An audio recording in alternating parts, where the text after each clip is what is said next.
Very good morning, dear students. Let me start my syllabus for this semester, that is semester 4. I think you have already received the syllabus details from madam itself, and as you know that you will have physiology, biochemistry in this semester, and I'll be taking much of the physiology part here, and some of them will be shared by madam too, and I will deal with some biochemistry part 2. So let me start with this today's class. The chapter title is Osmoregulation in Animals. You know what is osmoregulation? Osmo refers to water and regulation means control or monitoring. Before directly going into this osmoregulation details, let us go through the importance of water here. You know, water is an essential component of all living organisms, and the body fluids are dilute saline solution with NaCl as a predominant salt. And small changes in the composition of body fluids are tolerated, but extreme changes are harmful. Osmoregulation, which is a type of homeostatic mechanism, it is one of the major physiological tasks by which a constant body fluid concentration is maintained. So let me slightly deviate here. You know what is homeostasis is? Homeostasis is nothing but the maintenance of constant internal environment under certain limits. So osmoregulation is a type of homeostatic mechanism only, and without which it leads to homeostatic imbalance and it may lead to some kind of disorders or diseases. And this problem must have first appeared when the animal spread from sea water to brackish water, and then from brackish water to rivers, ponds, and finally onto the land. Can you guess why I have made this kind of statement here?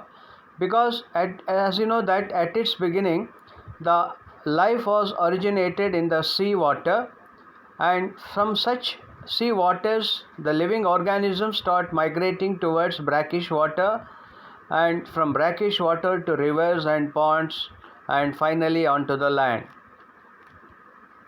Water has a number of physiological properties which are of great significance to the life, and all biochemical reactions takes place in water medium only.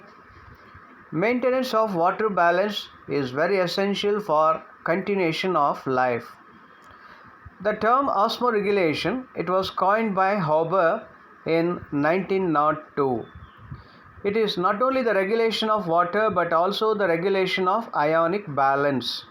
As you know that in water many of the salts or the ions gets dissolved, and there can't be only the movement of water, and as well as there will be the movement of salts too or the ions also.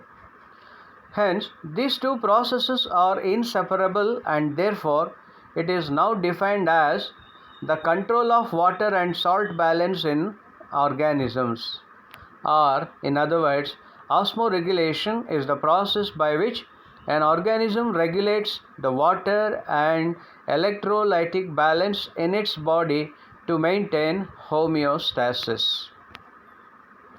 Water as a good solvent. You know, water is considered to be the universal solvent. A water molecule is formed when two atoms of hydrogen covalently with an atom of oxygen. In a covalent bond, electrons are shared between atoms, and in water the sharing of electrons are not equal.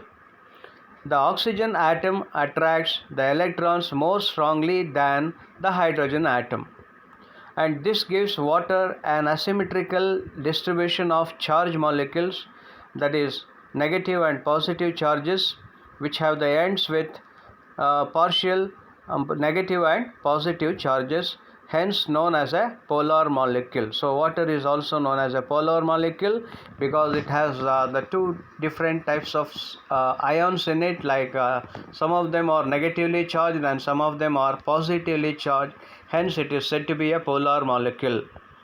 and it is a polar property that allows water to separate polar solute molecules, and water can dissolve so many substances in it because water is a good solvent due to its polarity. And the solvent properties of water are vital in biology, because in biology, that is in living organisms, many salts gets dissolved, or the solute gets dissolved in this solvent called water. Many biochemical reactions takes place only in aqueous medium. When an ionic or polar compound enters to water, it is surrounded by water molecules. The relatively small size of water molecules typically allows many water molecules to surround one molecule of solute. The partially dipoles of water are attracted to positive charged components of the solute and vice versa for the positive dipoles. The liquid water has a partially ordered structure in which hydrogen bonds are constantly being formed and breaking up. But in ice, which is in solid form, these things are not going to happen as it is a solid structure. The strong hydrogen bonds also give water a high cohesiveness surface and consequently surface tension. This is evident when small quantities of water put onto a non-soluble surface or medium and water stays together as drop. Coming to pH. pH is a measure of how acidic or alkaline a liquid is with respect to our health. The liquids involved are our body fluids, which can be categorized into the following two main groups. One is intracellular fluid and the other one is extracellular fluid. Intracellular fluid is the fluid found in all our cells, and it is often referred to as a cytosol, made up about 2/3 of the total amount of fluid content in our body. Coming to extracellular fluid, it is a fluid which is found outside the cells, and blood and lymph are the two important types of extracellular fluids, and the blood needs to maintain a constant pH of 7.38 to 7.48 for our cells to function normally, and beyond this range the acidity or the alkalinity of the blood causes, and it leads to so many consequences. And also, all the protein found in our body have to maintain a specific geometric shape to function normally, and the three-dimensional shapes of the proteins are affected even by a slight change in the pH. So pH should also be monitored here. When we ingest food, the products are sometimes called acid ash or alkaline ash. So there are two main forces at work on a daily basis that can disrupt the pH of our body fluids, and these forces are acidic or alkaline, forming effects on foods and liquids that we ingest, and the acid that we generate through regular metabolic activity. Fortunately, our body has a major mechanism at work at all the times to prevent these forces from shifting the pH of our blood outside the 7.38 to 7.45 range. pH is maintained by the following things. One is buffer system, carbonic acid bicarbonate buffering system, protein buffers, phosphate buffers, exhalation of carbon dioxide outside, elimination of hydrogen ions via kidney, that is through urine, etc. Buffer action. The ability of buffer solution to resist the changes in the pH value on the addition of small amount of an acid or base is known as buffering or buffering action. There are three major types of animals based on osmotic condition. They are isotonic animals. As the name itself suggests, iso means same or similar. These are the animals in which the body fluid concentration is kept equal to the concentration outside in the medium, and they do not face any osmoregulatory challenges or problems.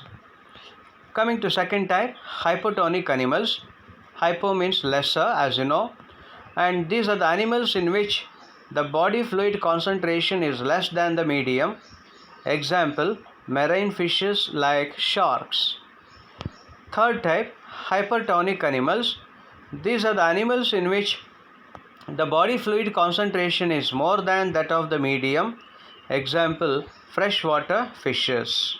So these are the three types of animals based on osmoregulation. Depending upon the osmotic challenges that they face, animals are classified into two types. One, poikiloosmotic animals or osmoconformers. Two, osmoregulators or homeoosmotic animals. So, poikiloosmotic animals are nothing but osmoconformers, and osmoregulators are nothing but homeoosmotic animals. Coming to first type, these are the animals in which the body fluid concentration changes as the concentration in the medium changes. That means they can't have a constant body fluid concentration. Or these are the animals which cannot maintain their internal osmotic concentration at constant level. Thus, they are osmotically labile or dependent, that is, their body fluid concentration changes with the medium. For example, Arenicola, a marine polychaete annelid, can tolerate a change of body fluid concentration to the tune of about 8 times. So, such a large range of variation of body fluid concentration is seen in this animal. And the osmoconformers are of two types. First one, euryhaline animals. Eury means broad range. So these are the type of osmoconformers having a wide range of tolerance to the change in the fluid concentration of the medium. Example, Arenicola, migratory fishes, Mytilus, etc. Second type, stenohaline animals. Steno means narrow range. These are the animals having a narrow range of tolerance to the change in the fluid concentration of the medium. That means even with small changes in the osmotic concentration, they can tolerate, but beyond that they cannot tolerate and they are going to die. Example, spiders, crabs, etc.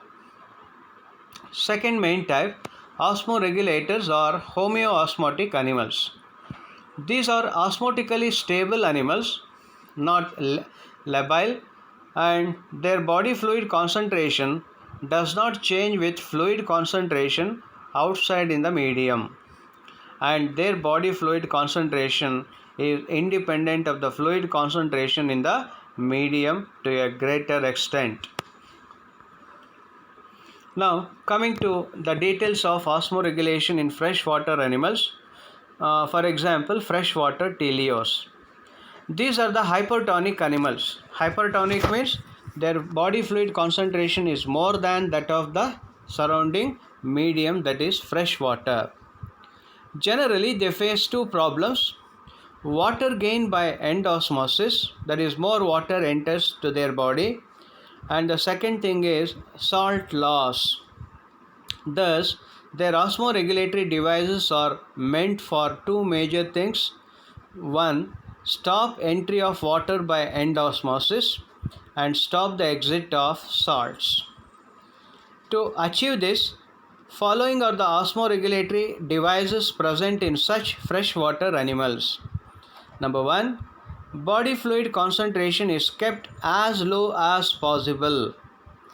And in Anodonta, the body fluid concentration is as low as 0.1%, which prevents the endosmosis. The exchange membranes of the body are not directly exposed to the water, and the skin is covered by mucus, scales, or exoskeletal structures. Only food is taken through the mouth, but water drinking is avoided. So, generally they avoid drinking of water. And highly dilute urine is formed such that large amount of water can be eliminated and salt can be conserved. And in freshwater fishes, kidney becomes highly functional so that it can regulate the water and salt balance. The glomerulus and renal tubules of such freshwater fishes are very well developed, and this helps in the elimination of water and conservation of salts by reabsorption. So glomerulus and renal tubules of their kidneys play a very important role here. And the gills absorb salts from the medium in freshwater fishes, and in Chironomus and Aedes, a kind of arthropodan members, anal papillae absorb salts, and in crocodiles, Hadarian glands of the eyes secrete excess of water, which is popularly known as crocodile tears. Students, you must have heard about crocodile tears. We generally make use of this statement of the word for a person who simply shed tears without genuine reason. Likewise, here also, though it is not the actual tear produced by this crocodile, but it is by the Hadarian glands of their eyes which secrete excess of water so that water balance is achieved. So here is a picture where you can see how these freshwater fishes regulate osmosis or osmoregulation. As you see here, through the mouth, water and salts enter, but generally they avoid more drinking of water, and water and salts also enter through the nostrils, where it passes or it allows the passage of chlorine, bromine, sodium, lithium, etc. And water enters the body from all the surfaces, and salt gets eliminated through these fins, and HPU here it shows that they produce hypotonic urine.